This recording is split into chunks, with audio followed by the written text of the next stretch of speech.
When comparing the Warhammer 40k universe to Fallout 4's Commonwealth, the answer is simply no. You see, comparing this is like a screaming black hole of existential dread to your local dumpster fire. Sure, both are grim, violent, and packed with ruined civilizations, but one has galaxy-spanning space fascists fighting demon gods, while the other's biggest threat is Preston Garvey needing help with another settlement. Can you beat Fallout 4 as a Space Marine? Now, behind any great purging of heresy across hellscape galaxies, there is a man behind the massacre. A man so infatuated with causing violence that he brings a new definition to genocide. A man so damaged that Uncle Todd sneaking into his room after a few beers in the middle of the night is like a soothing back rub. Ladies and gentlemen, I present to you Maximus Erectus.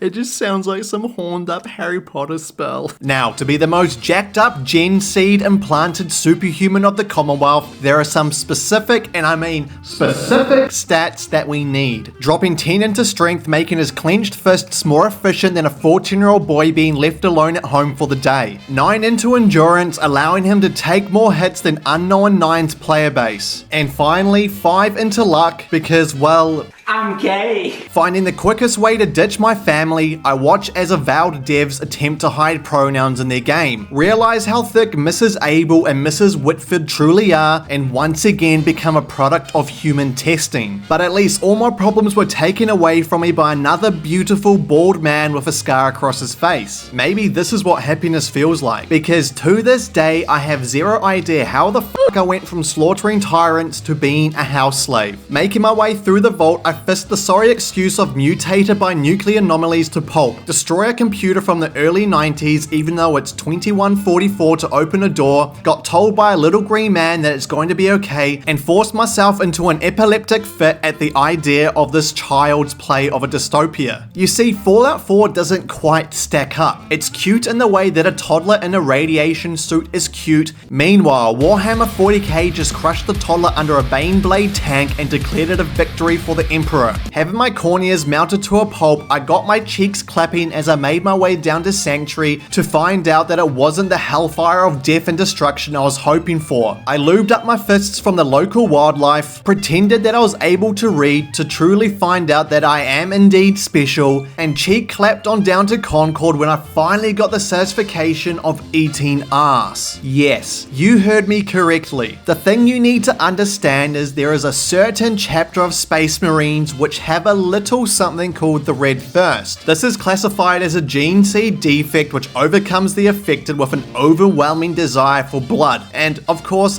devouring succulent cheeks. And remember, you are wrong. Finally reaching Meat Sauce, he tries his luck to guilt trip me with basic maths. Unfortunately, this doesn't work, for he doesn't quite understand what truly goes on through a mind of a man that has a name of Maximus Erectus. You see, math is for the weak, whereas tearing open a dead man's ass and devouring it, that's what real men do. We've been hanging and banging, brother. I head up to acquire the rust bucket and get rid of all that is not needed before beelining straight back to the Red Rocket, for it was time. Time for the legend of Erectus to spread fair through the wasteland as a blood angel. And for those people out there who are wanting to fulfill their own Space Marine ass-eating fantasy, the main mod that I've used here is called the Spacemarine, which I combined with 40k the Spacemarine Craftable armor, which allows me to do what I need to do at the chem station. I also added the mods 40k weapons and 40k Imperial bolt pistols to add some spice. I will link these and all the other mods that I used in this run in the description below. With the demon hammer in hand, I returned to Concord with the most big energy any man in the Commonwealth has ever seen. I had become something of a god in metal plate. Even Barney stood no chance. This was a true telling that no man was saved today, not even myself. I tell Preston to fuck off. This felt good. I head to my favorite diner to lend a helping hand to Trudy, only to end up massacring everyone with my bolt pistol. This tasted good. I meet a man as fearless as me. This made me tingle in my pants. Maybe I'd finally met someone who I can relate to. So I agree to help him on his adventures, but what he doesn't realize is that he is actually helping me. Making it to ArcJet, I power through like a man with a purpose, a man who is out to dominate, a man who eats ass in show of how manly he really is. I know you low-key love this dance, you little freak bitch. What you need to understand is Paladin Dance thinks he's bringing me along as backup, a good soldier following orders. But what he doesn't realize is that this isn't about helping him. Oh no. This is about converting him, showing him what true power looks like when you embrace my unorthodox, unapologetic, deprived way of a Space Marine. That is right, Dance. You bow before your superior. With the deep range transmitter secured and Dance's toy gun hidden in a place no one will ever find it, I strike a woman in the face with a thunderous hammer just to open a door faster, which made me suspicious of Todd's intentions when he coded this in. Now, generally you can go up the elevator, smash a keyboard with your fists to steal a cereal box's key out of the mayor's personal safe, then head back down to everybody acting like nothing happened. But this time around, this was most definitely not the case. So I did what I do best.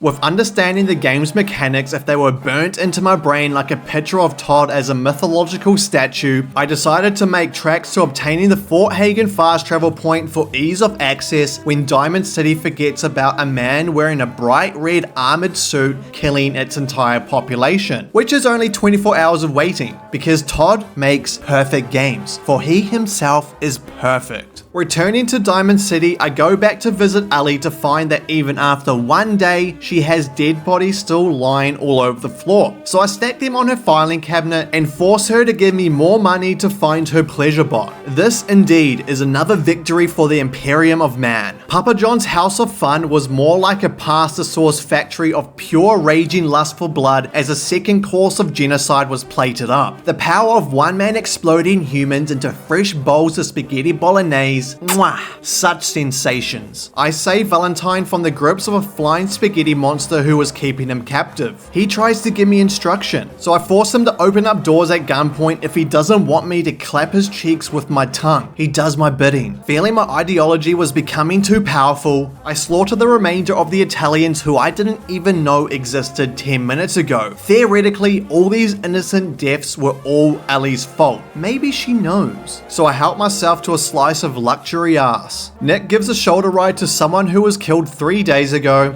I describe a man who resembles my exact facial features and break into Kellogg's house to steal his potato crisps, chewing gum, and mac and cheese. Now, this is where another curveball is going to get thrown at you. So far, it's been a bit of a walk in the park as you would expect. Getting to eat ass as I please, exerting my dominance and ideology across the wasteland so freely. This was about to change in a big way. Having reason to travel back to Fort Hagen, I travel back to Fort Hagen. This is where I present to you... Oh my God! That is right, the Synths have now turned into Space Marines themselves. But not just any type of Space Marine, but yours truly, the Sons of Horus, who have somehow acquired the ability to gun bash me from across the room. But this did not deter me from violently smashing an invisible man with a thunderous hammer just so I can log into his computer and look at his diary entries about his love affair for a child's pony show. A steel pickle passes by. I kill a man for being more bald than me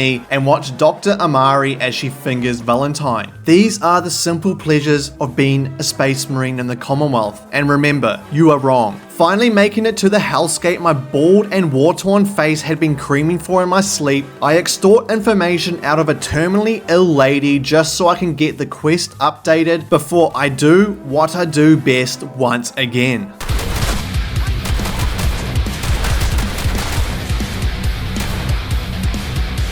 After listening to the groveling of Wish.com Bruce Banner and agreeing to do something that I'll never do, I was off to the most infamous, thickest building in the whole of the Commonwealth to obtain the Corsair chip, where I was to find a newfound pleasure of sucking toes and remember just how strong I am compared to the peasants of this land. No man was to step in my way as my bolt pistol carved through them like a hot knife to butter. Even the temptation of perfectly placed human remains was too hard to resist. Some would say say this had gone too far and become some sort of an addiction, but I would like to remind you that you are wrong, and this is what real men do. Unless, however, you don't own an 8-foot tall Space Marine suit, then no, don't go around doing this. Reaching the pinnacle of green tech genetics, I made quick work of another invisible man, leaving no survivors behind, and wondered to myself, if Z247 was actually a synth, then how was I able to do this?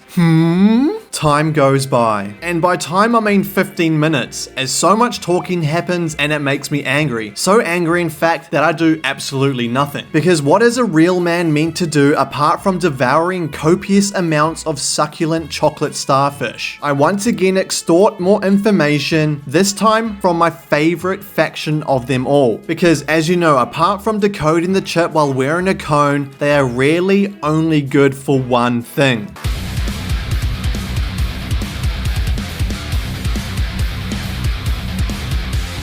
It occurs to me that maybe, just once in my life, I should spare Virgil the pain. But then I travel back to his radiated and festive cave for more gobbledygook coming from his mouth, evaporating that thought from my mind instantly. I tell Dance that his ship is impressive. He seems to like that a little too much as he wants to take me on the roof for some unsolicited adultery. I follow him nonetheless. As my great-grandpapa would tell me as he tucked me in to sleep as a child, "You listen here, young whippersnapper. You're not a man until you've tried one." Such wise words. You sure about that?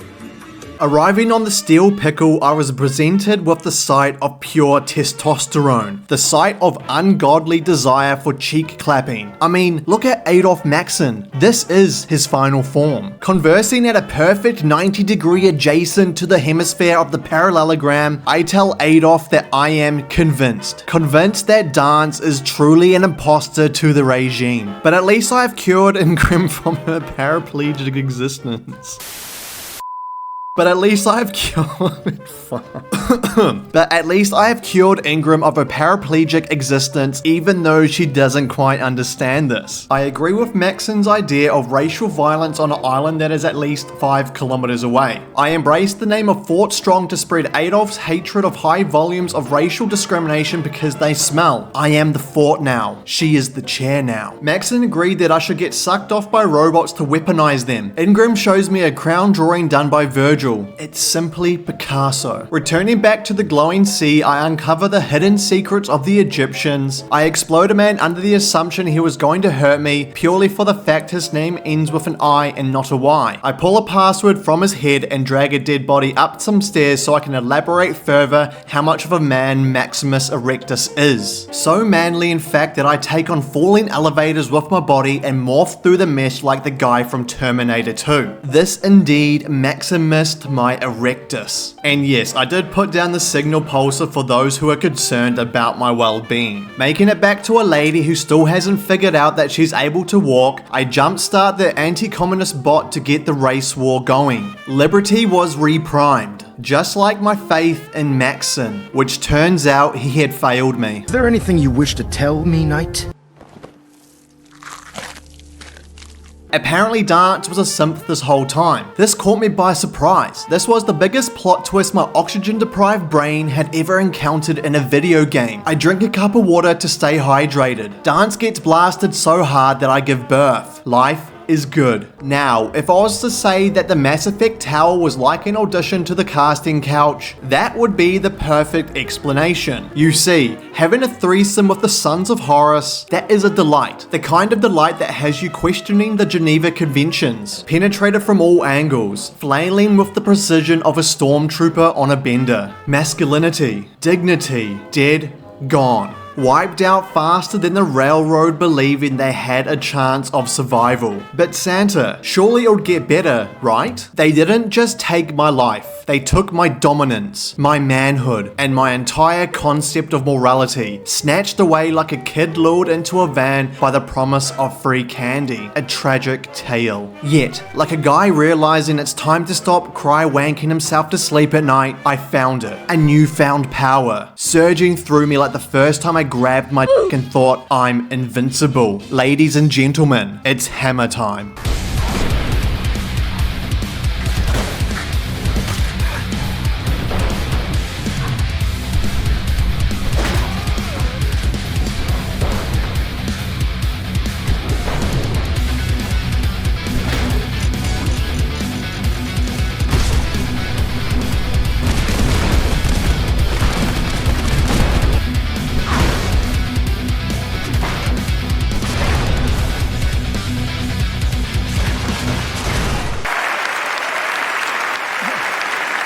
The beryllium agitator was mine. I filled the anti-communist bot's hole. He was ready. I was ready for the final stand of humanity. Me and my brothers breached the front line, a simple show of our power, which was simply nothing as the Institute spawn camps the shit out of you at the CIT ruins. Just remember, this is a perfect game, for Todd is a perfect man, just like his perfect brown jacket. Todd is love, Todd is life. Liberty yeets a mini nuke. This was amazing. A simp let's go and understand. Again, this was amazing. The Priminator beams and yeets another mini nuke. Life had become a permanent erection. Some would say a Maximus Erectus. Adolf gives me the fusion pulse charge. No man was to be left behind. But I'm not sexist. I do not discriminate, so I make sure no woman is left behind either. An old man finds the secret to the universe and I break into his computer with his password, which is kept in the top drawer. The end was nigh. And what I mean by nigh is actually I have zero idea. So I googled it and it turns out it's a game that was released July of 2017. Yes, this is exactly what I meant. You want to know something really funny? For the amount of times I've played this game, I have never once thought to use these windows. I just don't know why. I activate the reactor housing, tell a blind kid Mr. Beast won't be paying for his eye surgeries, and once again wipe another population off the face of the Commonwealth, reigning me as the king of genocide. But just when you thought that was the end, remember one thing, you are wrong. There is ass to be eaten.